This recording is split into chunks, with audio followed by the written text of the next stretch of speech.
The Mannin Line with Andy Wint.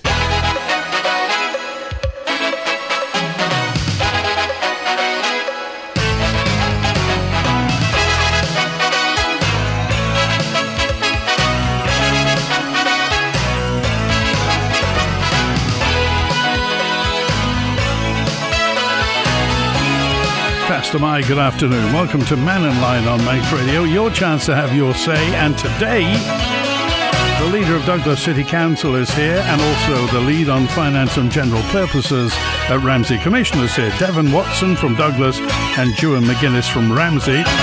If you want to get in touch, call 66 13 68. Text or WhatsApp on 166 177. Email studio@manxradio.com. So where does the future lie for Douglas and Ramsey? Well, Faster Mai, Juan McGuinness, first of all. Faster Mai, Juan. Faster Mai, Andy. How are you? Yes, it's been a while since we talked. Right. How are things in Ramsey? Good. Very good, I think. Ramsey's on the up, I think it's fair to say. We're doing a lot of good things up there, and the town's starting to buzz a bit. Okay. And Devon Watson from Douglas City Council. How are things in Douglas? Hi, really optimistic for the future. And anyway, thank you so much for having me on. It's sort of great to be back. We're really excited. I mean, we're doing a lot of work around rates at the moment. We've just come out of a meeting with Treasury today earlier on, and I think I'm really excited about sort of getting certain schemes progressed. We're trying to do some really interesting things around housing. We're going to redevelop huge parts of our park space. So people have asked for things, and we're aiming to deliver, trying to get things done rather than just talking about them, right? Okay, so for the uninitiated, why do you need to talk to Treasury about rates? Well, essentially, what we need to do is there is a policy around zero rating properties that are dilapidated, and a lot of these properties are still zero rated. So we've done a lot of work around sort of maybe getting some legislation changed so that properties that are zero rated because they're dilapidated, because they're empty, because they aren't being used, charging rates on them just like everybody else, so they have an incentive to suddenly bring them back into use again for the first time. Yeah. We've got loads of dilapidated buildings all over the island. The ones that look like haunted houses. Exactly, and we don't want any ghosts in Douglas. Okay. Certainly there are lots. I mean, off the top of my head, I can think of two around Douglas that have been like that for absolute. There's one at the corner of, I think, Bathurst Street, just there, next to where the old Park Road School was, and of course the one just by Robinson's on the terrace as well. It's been there for ages and ages. 100%. What's the hold-up? So I don't know. I don't know if I can comment specifically on individual cases. Okay, in general. But in general, the main issue is an issue around incentives, right? Because sometimes people are asset rich, cash poor. Sometimes people don't live here on the island. Sometimes people don't have a strong interest in doing this because they're available for other things. Sometimes it passes like down inheritance tracks, and sometimes things are a bit confusing, right? But ultimately, the core problem is that there's very little incentive to do something that is going to be intensive without a cost attached to leaving something empty. So what we want to do is not only do we want to bring in charges on those so that, okay, if I can't do this, maybe I'll sell this to someone who will, maybe I'll pass this on, maybe I'll have the need to sort of get that done.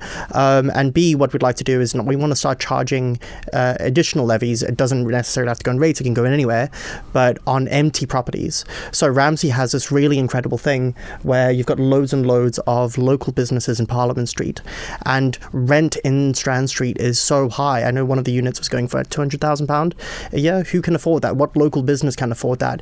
And because people can just leave the properties empty for a long time to hold out for a high rent. And essentially what we can do is, if we can take the 6,000 empty properties we have on Ireland, charge an additional penalty for sort of keeping them empty unnecessarily for a long period of time, then people are going to have an incentive to bring them back into use. And the reason why that's great is because it means that we don't have to build loads and loads of properties on greenfield sites. And every property that's brought back into use within a town, within a community, is another piece of farmland or another piece of natural environment that gets saved and protected. Okay. So this is a political policy. When would you expect it to be enacted? So hopefully, with regards to the zero rating, I mean that's already happening at the moment, but we're hoping to get that. It's on the consultation. It's on the consultation, but like that. What I mean to say is the process is sort of like ongoing. Don't you worry that with the current election next year that we will not see something that's potentially unpopular, that this will just be parked until 2027? Possibly, but what I hope to see is, because this is a measure that is popular, and this is one of the few times where the incentives of government and the incentive people really do align, that I'm hoping that government is quite keen for a quick win. So if they can change this before April next year, they can go back to voters and say, hey, listen, we've done this change. This affects 270 properties. Hopefully something gets done. Maybe I'm too optimistic, right? Well, so, Juan, do you have how many dilapidated properties are there in and around the centre of Ramsey, or around? We've got 67 zero-rated properties, according to the Treasury stats.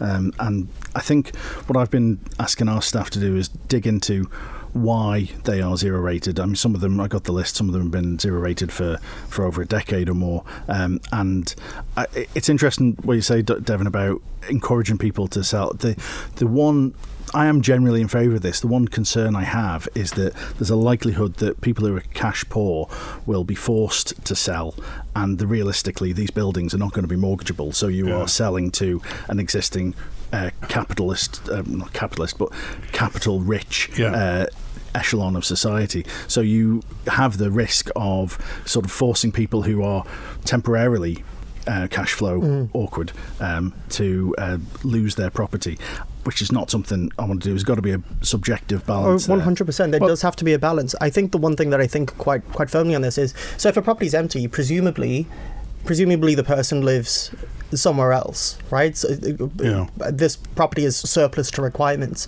and if they are cash poor, even a dilapidated property in some parts can go for 190, sometimes 200k. And then suddenly they sell this property and suddenly they're cash rich, right? So, I mean, it's one of those where... The key being that you can't get a mortgage or a decent loan on something that's haunted, that's a ruin. You can't get... So you have to find the cash to do that. But the fact is that some of these have been there for you. There may be deceased estates. There may be children, grown-up children in here, there and everywhere who aren't interested anymore. But the fact is they look like broken teeth, don't they? Yeah, when you're driving around or walking around. I think the proof of how it would work is the policy afterwards. It's one thing to enact a legislation, but then the policy following it has to allow for a certain amount of time for people to be able to renovate. You've got to be able to sort of say, well, actually, you're not making effort to make it better. Also, what worries me is where you're looking at it, the perspective of someone buying it and doing something with it. There is the risk that someone will buy it, that resets the clock, and you end up with an issue again. Or you talk that broken teeth analogy. Well, they could demolish the property, and then you have missing teeth. And once you've got no property, this rates issue doesn't apply anymore. Which there are some of those around Ramsey, aren't there? There are, and that's the current issue. Well, not just current. I think it's always been the problem is you want to redevelop brownfield sites. Absolutely, the cost is very prohibitive at the moment to do that from a capital, from a commercial perspective. The returns just aren't there, which I understand. So it's a difficult problem to fix without the government stepping in, whether it's local or national. 100%, which is why I think with all of these things, it does have to be balanced. You never want to penalise someone who's making a good faith effort, right? But I also think that to some extent that the government does have schemes that allow developers to sort of build on brownfield sites, but these aren't currently available to local authorities to build social housing on these sites. And that's one thing I'd like to see changed, a policy move. Big brownfield site, middle of Douglas, can we get some of the same support that a private developer gets to build a lot of social housing units on this site? And I think that there's a lot of problems we can solve, because the fact that if you've got a brownfield site in the middle of town that can be built on but is expensive to build on, that's an opportunity. And I think that one thing I'm optimistic with is that maybe not in the run-up to an election year, but I do think that a proactive government would be able to look at these and solve a lot of these problems. Okay. Juan McGuinness then, Devon was talking about £200,000 a year to rent some stuff in Strand Street. I'm guessing there's nothing like that on Parliament Street. What's occupancy like? The Department for Enterprise did do a sort of study, and we've got a bit of a percentage of empty shops and units. I think that might be at the stage where some of those properties haven't been invested in enough to be serviceable as units, or maybe just not modernised. I think that our conservation area plays a part in that, not completely, but I think it's a factor. But I think what Ramsey does have, and Devon touched on it, is we've got a lot of wonderful independent stores. We're incredibly fortunate that the sort of retail sector of Ramsey is unique and quirky, and each and every shop is offering something slightly different. We haven't got, apart from Costa, we haven't got any brands or any sort of high street chains, and I think that's what makes Ramsey a beautiful shopping experience. Okay. So Devon mentioned public sector housing. What are the plans in Ramsey for public sector housing?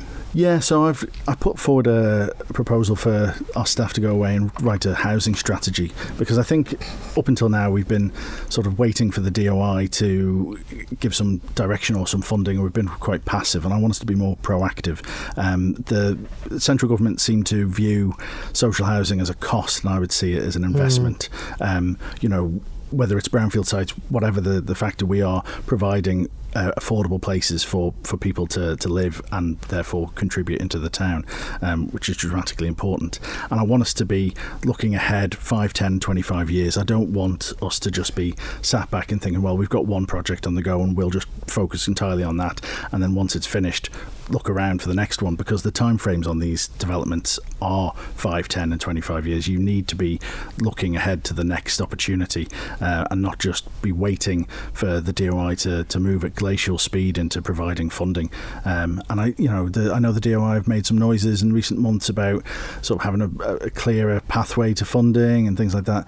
I've yet to see that actually come forward in any action. I will be cautiously optimistic that occurs, but what I don't want is for it to be sort of thrown back at, well, Ramsey Town Commission could have been doing more. I want us to be doing absolutely everything and being first in the queue. I'm trying to remember, when was Lazaire Road modernised? Is that 10, 15 years ago, is it? The refurbishment. Yeah. No, that was 2016, 17. Right. That's when it was closed for many months. So where would new social housing go in Ramsey? In the town or on the outskirts? Yeah, so we've put forward a proposal to redevelop what used to be called Close Warra, and we bought the Albert Road site in order to make a larger square footing. We have a huge demand for single bed occupancy at the moment, and with that we're looking at flats that can house 1 and 2 bed flats. And yeah, I would like to see us start to revisit the brownfield sites. I think Devon touched on that and was quite correct, that as a local authority, as a government, we can take a 30, 40, 50 year return on investment. We aren't looking for that immediacy of commercial return. We can look at it as an investment in the people of the town, and that will revitalise the centres. Okay, and Devon Watson, I know you're quite vehement about public sector housing, aren't you?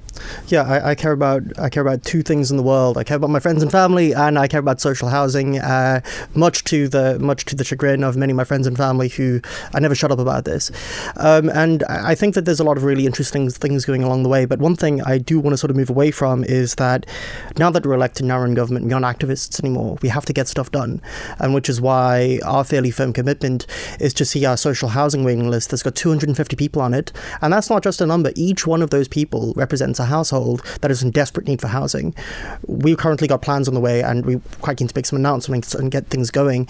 But we want to bring that down by at least between 40 and 60% by the end of this current administration.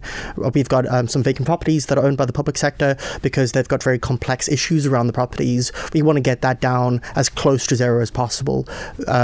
And the trend lines are coming down. We've invested. We've managed to receive about £700,000 from the DOI in the past few years, and that brought another 70 properties back online, which is fantastic because that's 70 homes that people can have, and that's 70 people who now have a secure path into the middle class. We're continuing to do Williston. That's the largest project, social housing project currently in the country. It's about £40 million that we're investing into refurbishing these properties.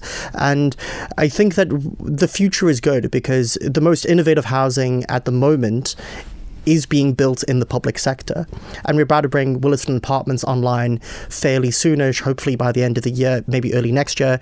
And what that'll do is that brings another 48 highly super energy efficient properties onto the market that's going to give people secure places to live. So I'm really, really optimistic about the future of social housing in Douglas. Okay, can you say where any new housing would be? So we're looking at a few schemes. Obviously, they're still in that really sensitive sort of commercial stage at the moment. So, I mean, we are going to be making as much noise about it when it is available, but we're looking to build a lot more within current existing estates on land that we already own. And we are looking at like a number of brownfield sites within Douglas. We're already having these conversations with developers and landowners. How can we work with them? How can we sort of take the most innovative approach possible? And I know that obviously sounds a little bit like a politician answer, but when it comes down to commercial development, sometimes you have to keep cards close to the chest. Okay. Could you, I've got a question in, just says, will Douglas City Council get all the money from the sale of the Lord Street flats? Does that go to you, or does it go into a pot? So what that does is that goes directly back ring fence directly into social housing. We're still working on that. We're still working. Obviously, sometimes these contract disputes, sometimes sales of that nature are quite complex, but our officers are hard at work and both sides are trying to do everything they can to sort of make that happen. But yeah, that goes directly and that's been reinvested back into social housing. Our housing director has this incredible plan, and one of the things he says again and again and again is that we will never reduce the total amount of social housing we have. We always only increase it. We keep as many planes going in the air at any point in time. And what that means at the end of the day is that we will build more before we sort of move out, which is why we built Peel Road Apartments, and the sale from Lord Street Flats, that'll go into building a new apartment block.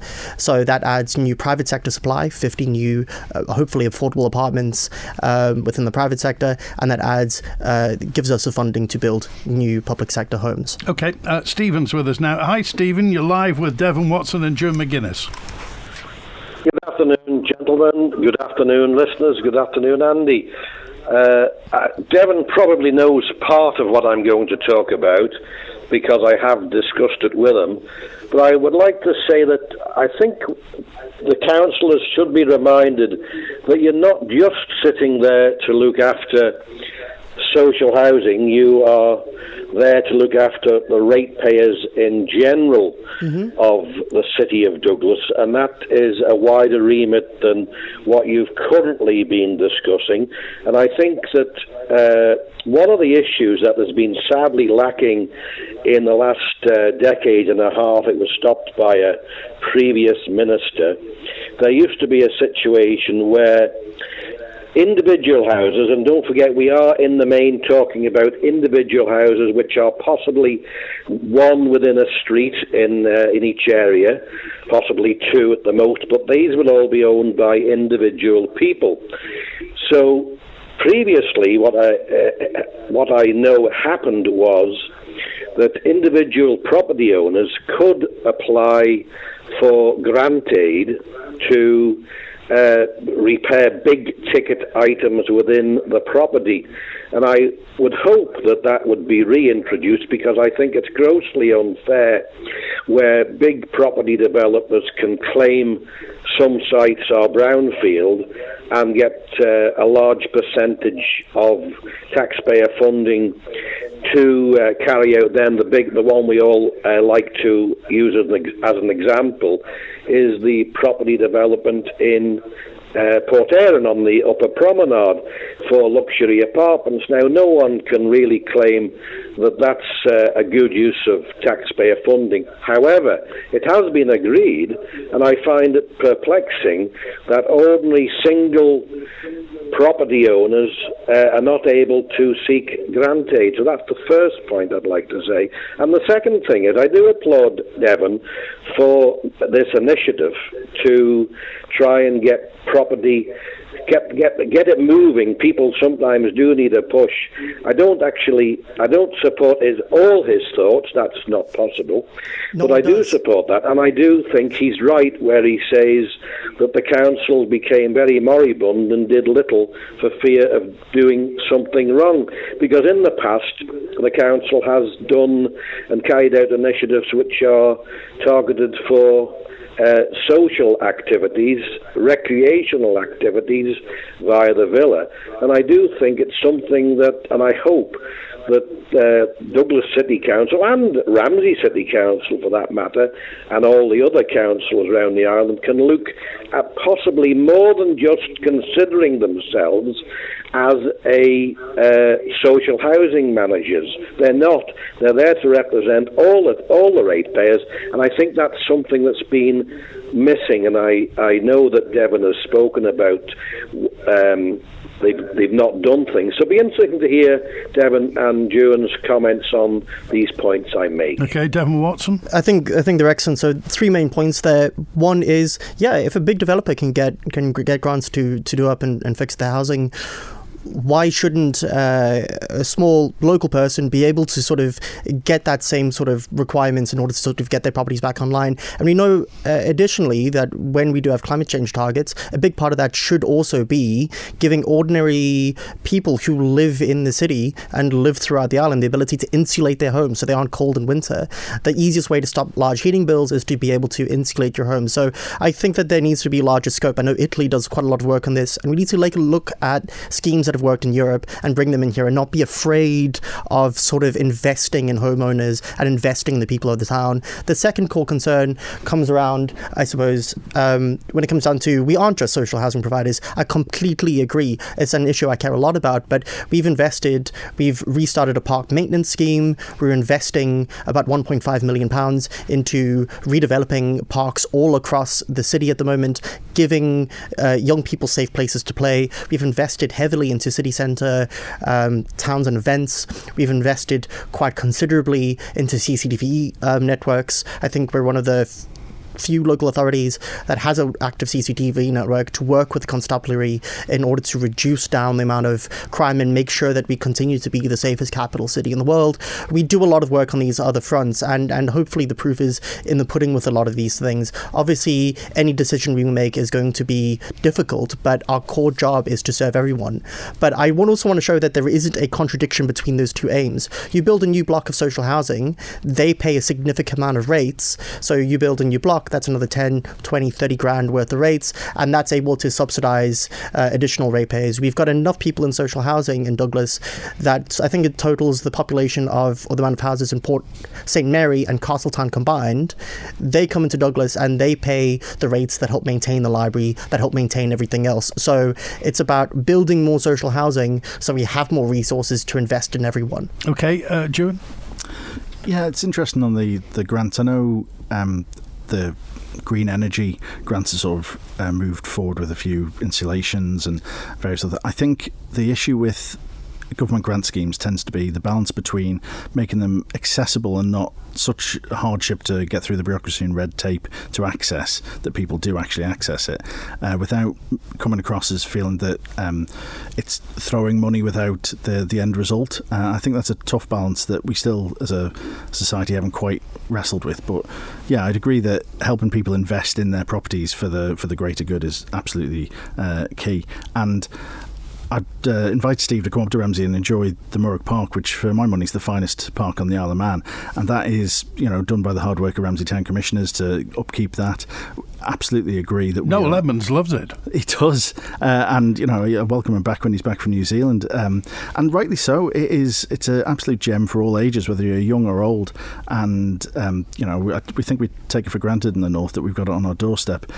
But that's a cost. The library's a cost, and they're not costs. They're investing in the upkeep, the amenity, and the well-being of the town, and that's as important, if not more important, than social housing. Okay, Stephen, final word. Yes, I welcome what's both been said by Juan and Devon, and I wish you well in your endeavours in improving the lives of the ratepayers and citizens of Ramsey and Douglas and the Greater Island. Okay, all right, thanks for calling us today, and I think Robert's with us now. Hello, Robert. Hi, how you doing? Very Devon well. And all the rest of you, are you okay? Yeah, very well. What's on your mind?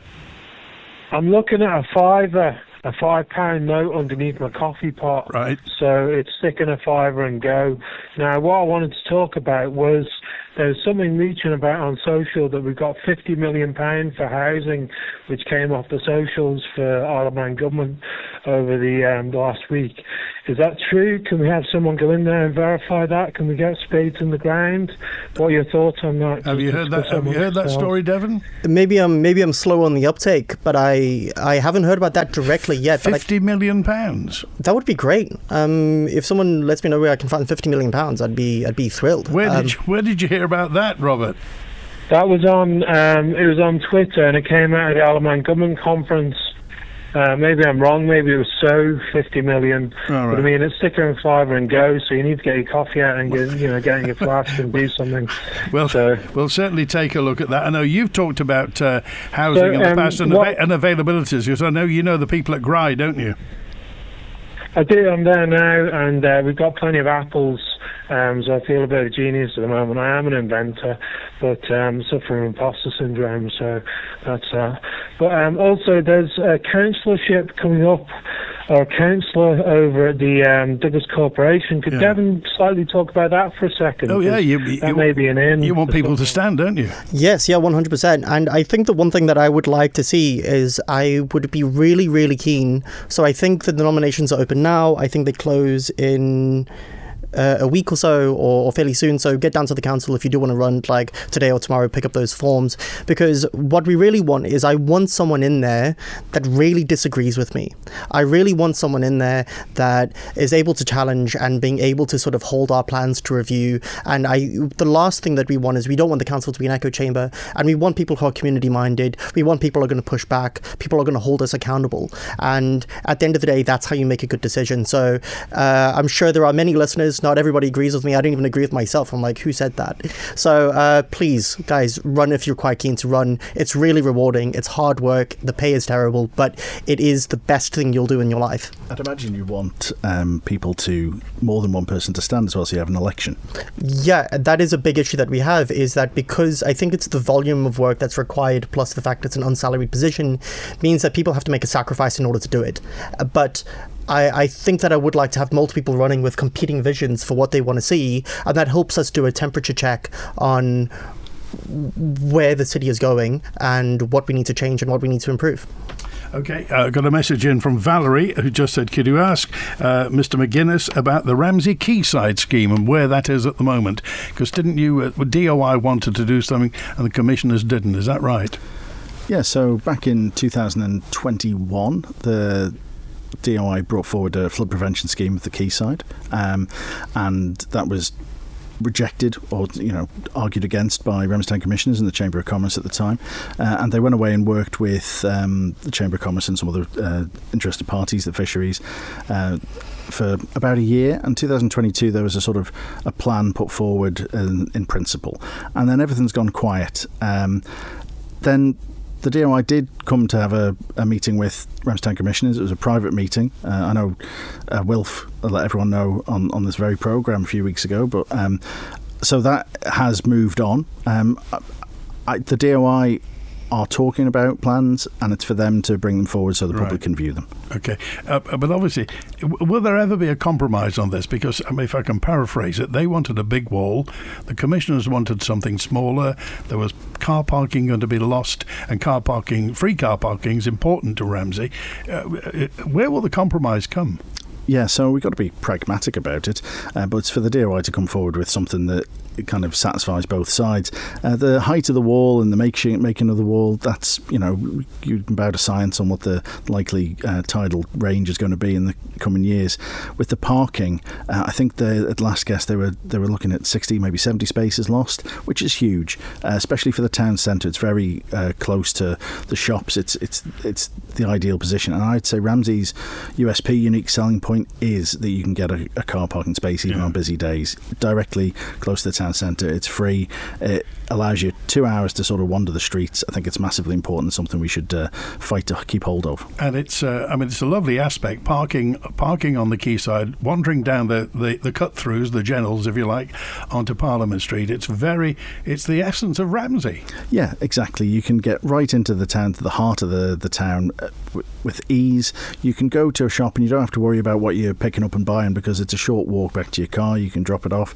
You can sit and have a coffee and watch the world go by with a relaxed pace, and know that you're not having to worry about spending, no offence, Devon, but spending 3 or 4 the cost of a coffee just to get a park. No offence taken. And I think it's one of those trade-offs you have to make with regards to parking, because parking is one of those things that helps sort of subsidise rates when it comes into Douglas, and we have to make a very delicate balancing act between sort of bringing in that income so we can sort of give value back to ratepayers, because that does reduce the cost of rates by, I think, between 10 and 15%. And the value to small businesses, plus the value to the fact that free car parking is a benefit to everyone on the island, paid for by local people. Ramsey does an incredible job with that. So we are looking at ways to work with the DOI to maybe try and help with the parking situation. It is a common complaint that people have, and I think that's something that we are really, really keen to get some work on, to figure out how do we make it easier for people to get into the town centre, because at the same time, land is at a premium. Land is really, really expensive. There's an unlimited demand for parking, and there's a limited amount of land. So there's a supply and demand thing that you have to try and balance and work out there. OK, Devon Watson is from Douglas City Council, Juan McGuinness from the Ramsey Commissioners. Lots of messages to get through, some calls as well in just a few moments' time. Drive smarter, drive more reliable, drive a great deal at Mannin Motors, with a superb range of cars for every budget, always available. And if we don't have it, we'll source it. Plus, servicing, valeting and prestige detailing too. Mannin Motors, Richmond Hill, Douglas. Find us on Facebook or call 420 420. That's 420 420. Drive a better bargain at Mannin Motors. You've worked hard all morning in IT, doing computery things, or in retail, assisting ungrateful customers, or doing whatever it is you lovely people do. But now, it's lunchtime, and you, my friend, deserve something special.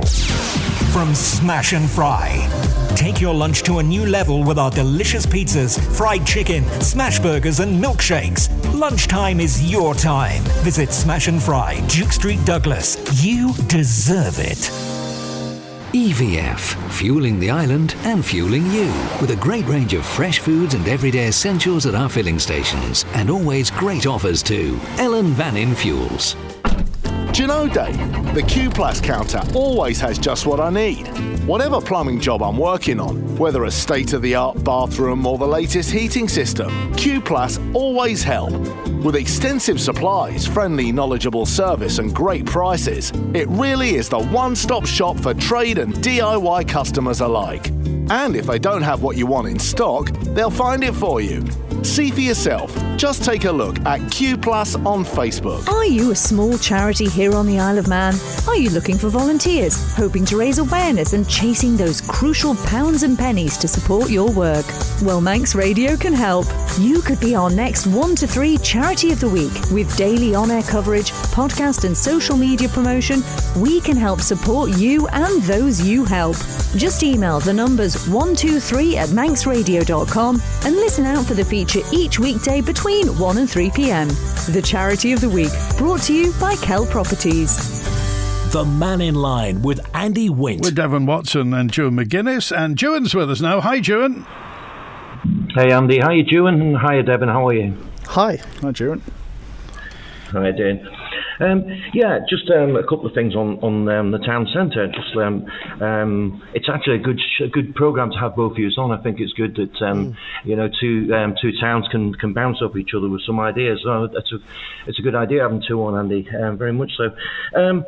I think just quickly on both of you have got some two good parks, Nobles Park and Murray Park, and I think they're not utilised enough. You look at like the Mayor's Day or the Douglas Fun Day it is now in Nobles Park, creates a lot of people there, and I think there's two parks there that's underused. The Murrig I definitely think is underused. It's such a nice place to walk around. What would you like to see in the Murrig? Well, more events. Definitely more events there. There's things there that could bring people into the town, bring people in, and put the spend up within the town. So, challenge you. Ramsey's such a nice place to walk around, as is the quayside in Douglas. So, I'm just really touching on what you guys would think would bring people back into town, like the high street, and get the spend up in there. I mean, it used to be a social place where people used to go. Let's go to Juan McGuinness first of all. Juan? Yeah, sorry, I got excited then. I think it's a generally held belief by the Chamber of Commerce in Ramsey that events in the Murrock don't necessarily translate to higher footfall in the town centre. The one downside the Murrock has is far enough away from the town centre that people drive direct and then drive past. So I think when it comes to events, and it's something we've definitely talked about and thought about an awful lot over the years, we need to be careful that we balance between the town centre and the Murrock. I'm absolutely in favour and completely agree that the Murrock is such a beautiful space that it should hold more events, and ideally from my perspective that would be independent groups, charities. If someone wants to come and make use of that space and it's for the public good, then Ramsey Town Commissioners are absolutely open to hearing that and supporting it in ways that it can from an administrative perspective. But from Ramsey Town Commissioners using ratepayers' money, I don't necessarily see that putting too much emphasis in there would necessarily benefit the town centre. Okay, so just to, forgive me if I'm putting words in your mouth, but the traders think that something big that's happening in the Murrock doesn't necessarily bring people to Parliament Street. Yeah, the conversations we've had over the years with the Chamber of Commerce and various other businesses in the town is that they feel that if there's an event in the Murrock, that's where the people are, and they don't necessarily then flow back into the town centre. Juan? Yeah, I don't know whether I agree with that. If it was at Nobles Park, I'd say yeah, because that's way out of town. But I think if you're making the travel distance going to Ramsey from out of town, I think it would transfer over. And the other thing as well, like you guys were touching on parking there before. I'm in an area now where they charge 50 pence for 2 hours parking, and it creates more business within the town. I mean, people are very nervous about setting up in business now. I mean, the cost of property rents and rates within towns, with the event of online shopping now, it's very nervous for people to actually set back up again. So parking's got to be a key to get people back into your city centres again and make them thrive. I know Douglas has got buskers there. I think it's only Juan that's busking down at Ramsey at the moment. But you need something, that pop-up shops or something to attract people into the town centre to get life back in. Devon Watson? So I'm absolutely obsessed with this topic. So one book I want as well as social housing. I'm obsessed with many things, right? That's why it's great, right? I mean, there's this sociologist, his name is Eric Kleinberg, and he's written this book called Palaces for the People. And what they talk about is this concept of social infrastructure. And in the same way you've got hard infrastructure like roads, airports, railways that facilitate economic development, social infrastructure such as events, parks, libraries, social institutions provide the underlying fabric that allow a democratic society to exist, that allow families to form and allow friendships to form, and that any community can only exist if it really, really invests in social infrastructure. So that's why I'm really, really keen to sort of invest in events, and that's why we have that sort of town centre management function. But also when you look at the future of the high street, can small businesses forever compete against giant multinational corporations like Amazon or large companies that can sell at a much cheaper rate due to economies of scale? The one thing small local businesses have that absolutely is an incredible unique selling point is their ability to host events and socialize. So the center of our communities is going to be an organizing place, and it's going to be a place where people get to socialize with each other. But we're currently doing work on a Nobles Park 10-year master plan. That's a lot of work done by incredible councillor Natalie Byron, and she's investing incredible amounts of time into that, and our parks department is doing incredible amounts of work on that. Shout out to the director if she does happen to be listening to this. But yeah, hosting more events is absolutely fantastic, and that's something that we want to do a lot more of. Of course, that does come with a rates trade-off, but hey, we want to invest. Right. And what about the food festival going to the back of the grandstand in the future? Well, hopefully I get free food. I mean, otherwise, what's the point of doing all of this? But but that's quite keen. And I think what we're trying to do is you're trying to become a partner for central government. We run into the exact same concern that Juan has raised, is that sometimes traders in the town centre do have concerns that, why are you taking people to Glencrutchery Road? But what I would like to say to many of the traders in general, if they do have these concerns, if someone comes in from Peel or from down south or from Ramsey into Douglas to go to that Nobles Park event, the likelihood is maybe they'll linger around for a while, maybe they'll come in. I mean, someone who already lives in Douglas might go to Nobles Park rather than go to town for the day. But if the event is good enough, it provides that sort of impetus. When we had that drone show earlier on and we had the Christmas lights switch on, we have tens of thousands of people, a huge chunk of the population coming into the city in order to experience that, and that is absolutely fantastic, and we need to be doing more of it. Okay, Juan? Yeah, no, that all sounds really promising, and I know there's a mall that I go to now, and they feed off the back of the big guys. Like you said, there, it's very hard for a company to come up against the big nationals. But I mean, they have a pickup spot for like Amazon and their local Amazon places here, where people actually come in and pick their parcels up, and it's very, very busy. So it brings people into the other shops, actually feeding off the back of the big guys who you can't compete with some things. So I don't know, just things like that. But it's nice to hear you guys thinking outside the box and on the same wavelength of trying to bring the inner city back into some vibrancy. Okay. Cheers, guys. Thank you. Good to hear from you this morning. Thanks for that. I got a message in from William who said, Ramsey fireworks this year, are they happening? Yeah, they are. They're happening on the Saturday, the 1st of November.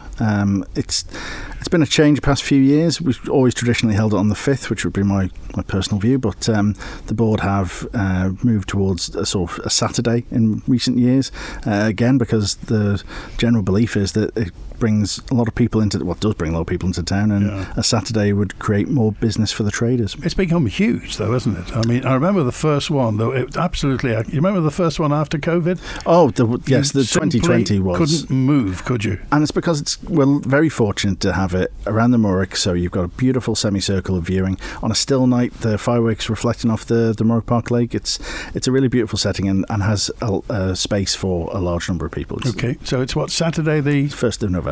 Okay, that's right. Back in just a few moments' time with Devon and Juan. Discover your dream home in Andreas with Cal Developments Limited. Their quality new build 2, 3 and 4 bedroom properties offer countryside living with amazing views just 5 minutes from Ramsey. These spacious homes are built for modern energy efficient living with ground floor underfloor heating and air source heat pumps, plus contemporary kitchens, beautiful bathrooms, landscaped exteriors and more. Reserve yours now. Cal Developments Limited, Oatlands Road, Andreas. Island living redefined. Manx Solar Electrical offer wise solar and heating solutions for home and business. We're the Isle of Man's trusted experts in solar panels, Tesla battery storage and energy-efficient heat pumps, helping you power your home sustainably and save money. Call 66 5800 or visit manxsolarelectrical.com. Come to Manx Solar Electrical. Our island's energy reimagined. When you want the best. LVW Law are a team of experienced advocates, solicitors and barristers, trained mediators and international arbitrators. Let them help you achieve the best possible outcome in your case with their wide range of legal services for businesses, corporate and private clients. You can trust the LVW Law team to fight for you every step of the way. Visit lvwlaw.com and make an appointment today. Your first 30 minutes are free. LVW Law, they're on your side. Hello. This is the month 25 years ago that nearly 80 Manx children went to London to perform a show about the Isle of Man at the newly opened Millennium Dome. It was a blast. I'm Charles Gard, and I was one of the team who helped with the project. And this Tuesday, I'll be bringing together some of the others who made this memorable event happen, and we'll be recalling the challenges and the triumphs. Join me this Tuesday at 5:30 p.m. for the Millennium Dome show. The Mannin Line with Andy Wint. With Devon Watson, leader of Douglas City Council, Juan McGuinness, who is lead on finance and general purposes. Right, got a message in, and this is for Mr. Watson. This is regarding the football changing at Pulrose United. Due to the condition of the wooden changing room at Pulrose, they were demolished with the hope of a new facility. The building cost came at $750,000. Football Foundation offered $250,000. I think the corporation offered some money as well. But they're currently using a container, and the old police station at Paul Rose is changing rooms, and the police station facility is being taken away. Where does the council stand on this, Devon Watson? Oh, yeah. I mean, as I said earlier on with social infrastructure, I mean, sport is one of those things that is so useful, particularly in that specific location, because it can bring people in from sort of a range of different communities to sort of play together, and that might not normally happen. So we're really keen to sort of try and figure out how we can find the best sort of solution. Obviously, there is a lot of funding pressure that we have, so we're quite keen to work with a range of initiatives, right. Work with the Football Association, work with the Lottery Trust, work with a range of entities to try to get that funding, and we're happy to sort of contribute toward helping out in that case. Yeah. But that's something that I think the local constituency councillors know a lot more about than myself. But my personal view is I'm really sort of keen to sort of see decent changing rooms there, particularly in colder months. I mean, weather on the Isle of Man is variable. It's not very civilised changing in the porta cabin, is it? But maybe it gives you that fighting spirit, when you're But I mean, but in all seriousness, though, no, I do agree, and I think it's also about making sure that when people play sport, that the facilities that they use are good, and that's something that I'm quite committed in. I'm not a sportsman myself, as you can tell from looking at me, but it's one of those things that I do really, really, really want to support. Within our means. It's weird. It's a weird contrast, because those players will be changing in a porta cabin playing for Paul Rose United, and they look at the multi-million-pound National Sports Centre just across the way, and it just seems a bit weird that somebody somewhere that this didn't get sorted out in the meantime. How's Balaclone Stadium, Juan?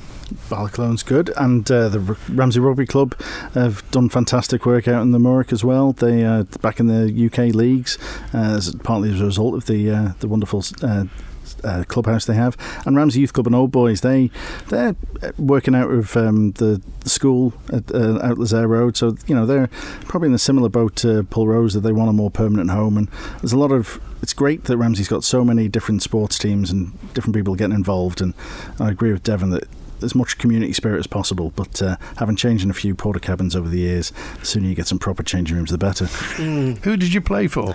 I played for Ramsey for rugby, and a little brief dalliance with Western Vikings as well. Okay. Emma's with us now. Hello, Emma. You're live with Juan and Devon.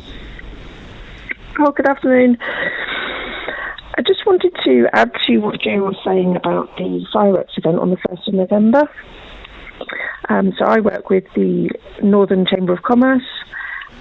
We've been working with the traders in the town to offer a late night closing. So just to take advantage of the extra footfall coming through and complement the fireworks event for Ramsey Town Commissioners. So we'd love to see as many people come through and visit our fantastic independent high street before you head over to the Morag. Ongoing from that, we've got a programme of town centre events in the run-up to Christmas, including extended shopping hours and another Santa's Grotto at the courthouse. Okay, all right, Emma, we appreciate that. Thanks for calling today. I'm noting from 382, Devon, could you expand on the details you mentioned for Nobles Park? Yeah, so essentially what we're doing is we're in the process of, so what we are really keen to do is create institutions, and we're really keen to sort of create set firm policies. So we're taking a lot of things that were previously done sort of informally or done on that basis, and what we've done is our housing is now working according to a 10-year plan, so that anyone to come in, new councils come in, we're working toward that plan. We can amend it if need be, but in the same way that with Nobles Park, we're implementing 10-year plans to sort of figure out what do we want this to look like in 10 years, what do we expect conditions to be like in 10 years, and what sort of place do we want to do. We're sort of formalizing a lot of our litter policies, our enforcement policies, so we're creating these institutional policies, and the only way you have an effective society is with effective institutions. So that is what we want to do there, and I assume that once that park is done and completed, we're going to be really excited about that. We're going to get that out there. One thing I do want to shout out is the new council website is live today, so people should check that out, and what I want to do is I want to take take a lot more policies that we do have and make them live, make this administration a lot more transparent. Okay, is that douglas.gov.im? I believe so. Okay. Also, Andy, the note for Devon Watson, when will the Sunken Gardens renovation start, and when will the Harris Prom toilets and kiosk roofs be repaired? So yeah, when it comes down to Harris roofs, proms and toilets, because these are heritage items, planning is quite strict as to what exactly we can do there, but work is ongoing. So I'm not exactly sure when that will be completed. That obviously depends on our relationship with contractors and whatnot, but that is work, and that is a core priority, because the fundamental thing about a toilet is that the people who need toilets most often are people who have parents, often people who need to use the toilet in emergencies, and these are people that sometimes that we really want to sort of make sure are okay and can access the town centre. And the Sunken Gardens projects, I think that we're currently sort of working toward that petitioning process to get that sort of done at the moment, but we're going to try to get that done with as minimal sort of disruption to people as possible. But once it's done, we really hope that this will be sort of a fixture. I wish I had more sort of direct detail on dates, but that's being worked out in the committee stages at the moment, I believe. All right, I thought we'd get to this eventually for Juan McGuinness. Dog muck. The policy on prosecuting dog owners who let their dogs foul. Is there a warden in Ramsey? Not at the moment. We're recruiting one as we speak. We have bylaws that if someone is caught not clearing up after their dog muck, they will be fined, a fixed penalty notice, and if they don't pay that, then they will be taken to court. It is difficult to actually catch people in the act. That's the fundamental issue. Can you remember the last time anybody was done? It was definitely in the last 18 months that we've prosecuted someone for that. It does happen, it's just not as often as I would like. Okay, and I mean, in terms of this antisocial behaviour, whether it's littering or stuff like that, where does riding bicycles on pavements and things like that, or going the wrong way up Parliament Street? So that's a bylaw. Fundamentally, as a society, we've got to take a bit of personal responsibility. I don't want anyone to be sort of getting in arguments or being antagonistic, but if you spot someone doing something that's antisocial and is ultimately removing the quality of the amenity of the town, please tell Ramsey Town Commissioners, report it. We've got CCTV, we can probably find out who it is, and we will make investigations and issue fixed penalties if someone comes forward with a witness statement. Yeah, because that's the disconnect, isn't it? When somebody takes pride in their town and they see somebody else making a mess. Yeah. Okay. All right, thanks for being with us today. We're out of time. Devon Watson's been here from Douglas City Council, Juan McGuinness from Ramsey Commissioner. Thanks for being with us today. Thank you so much for having us on. Good to see you. Well, we'll try it again in the new year and see how things go. So remember, Ramsey fireworks again, is it November the 1st? November the 1st, okay, and Christmas lights on in both places as well. Right, that's it. If you want to follow up on anything you heard today, call the answer phone on 682-631 or email manninline@manxradio.com. We're back to an open line tomorrow, so the floor will be yours. But again, if you've heard anything you'd like to comment on, do get in touch. That's it. Thanks to Chris on the phones today, and enjoy the rest of your Monday.